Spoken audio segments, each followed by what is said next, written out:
Powerful stories. We have some more lined up. I'm going to share a story of my own before our co-MC Melissa Osborne comes up to do the next part of the open mic. And at the end, we will check again to see if anyone's gotten inspired to do the open mic. So the story I want to share,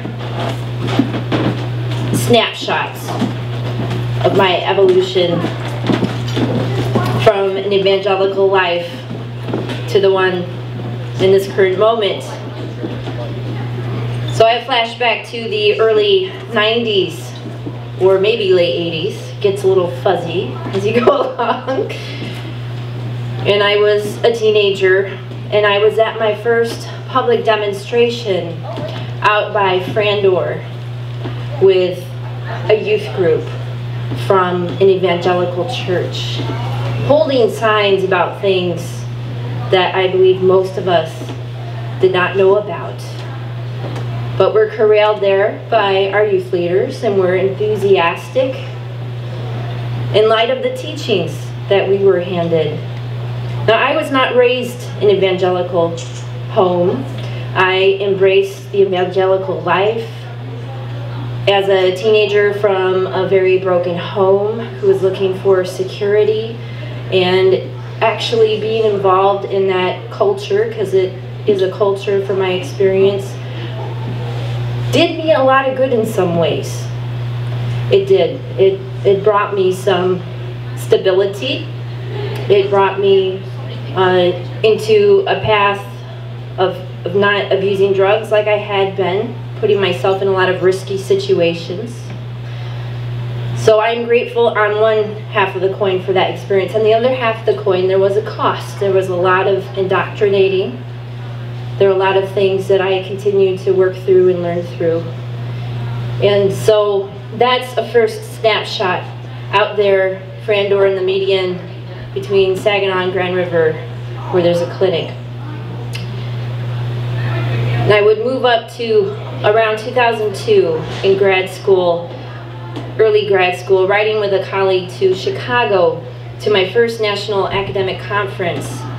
And we were conversing about politics, and I was still attending a church, though a lot of things had eroded or shifted around, and I was not comfortable with a lot of the things that I used to be very certain about.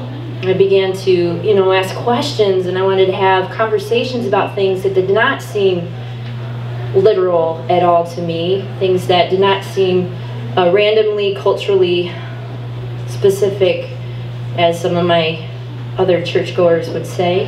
And in our conversation about politics, the topic of abortion came up. And this is always where I got stuck, because I had been taught this was a matter of life and death. And how could I vote Democratic when it would be killing babies? There was this whole smoke screen, and my friend was so kind to me, and came from a very difficult background economically, racially, in this mainstream, white-dominated, upper-class dominated world that we live in here, and pointed out to me, Melissa, social policy is about life and death as well. Poverty, racism. My friend just helped me completely shift the way in which I could see the world, and helped me step back from this thing that had been indoctrinated to me about life and death and abortion. And it didn't discard it for me, but it helped me just shift it all and understand the matter of life and death in so many things in which we engage in the political arena.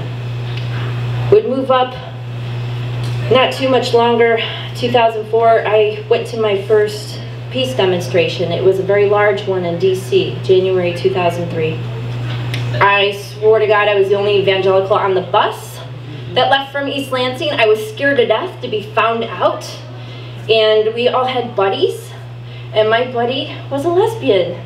And I was scared because I understood myself to be straight, and I, in my church life, didn't have any openness to talk across gender, sexuality, all of these wonderful, rich expressions of ourselves. And I was at home among this diverse multitude of people in the bus and at the demonstration. And I thought, I feel like I belong here and not at that church anymore. And this is 2012.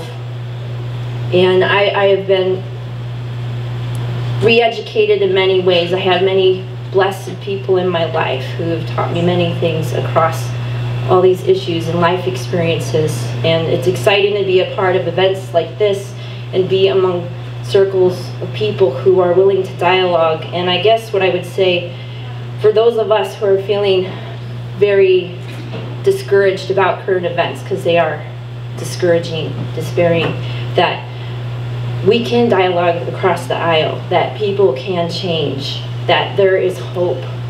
And I'm glad to share my story, not to be proud of necessarily where I am from, but to acknowledge the journey, to acknowledge the changes, to be glad here for this room full of amazing, diverse people.